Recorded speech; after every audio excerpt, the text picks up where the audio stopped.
All right, let's dive into a really fascinating story of leadership, all drawn from this book, Reforming Tax Administrator.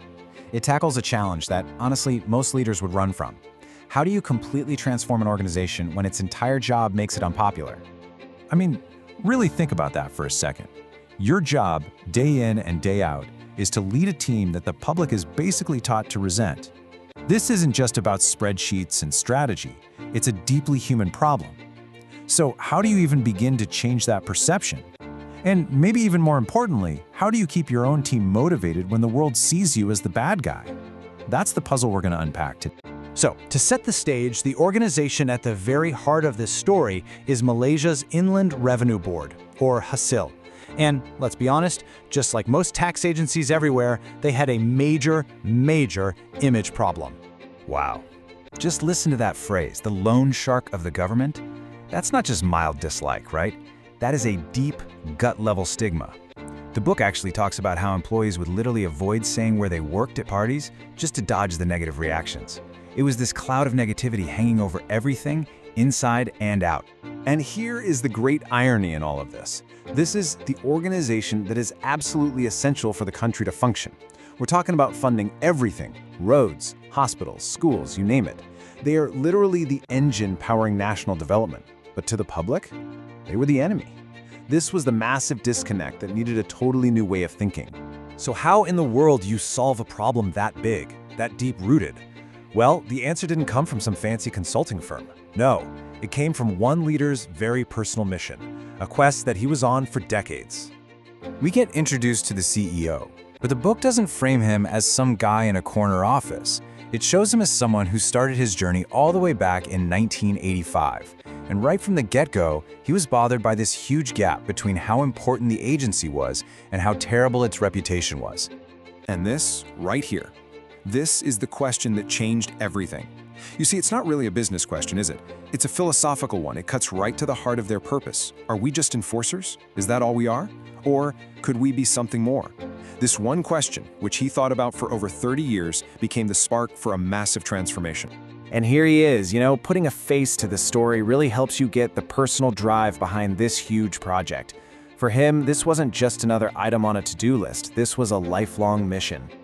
So after 3 decades of wrestling with that big question, what was the answer he landed on?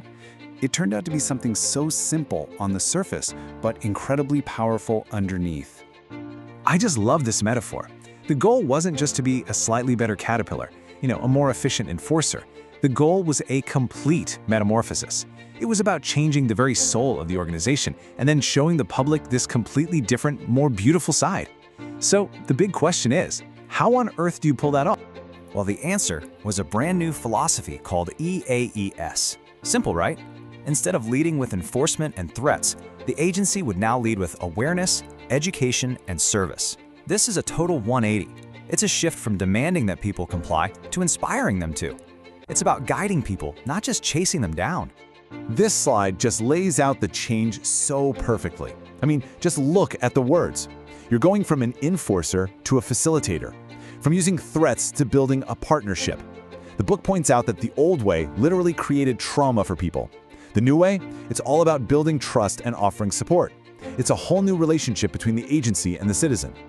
Okay, so having a great philosophy is one thing, but actually making it happen day to day, that's the hard part. And that's what's so cool about this book. It's not just high-level ideas. It is a deep dive into the practical, step-by-step strategies that used to engineer this massive cultural change. One of the most brilliant concepts they talk about is something called compliance through design. So what does that even mean?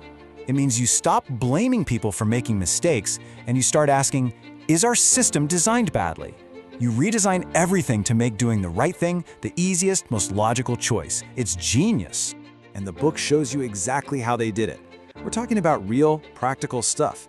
Things like simplifying tasks so there are fewer ways to mess up, creating workflows that just make sense, using clear visuals, and giving people instant feedback. This is basically a playbook for making any system better and more human-friendly.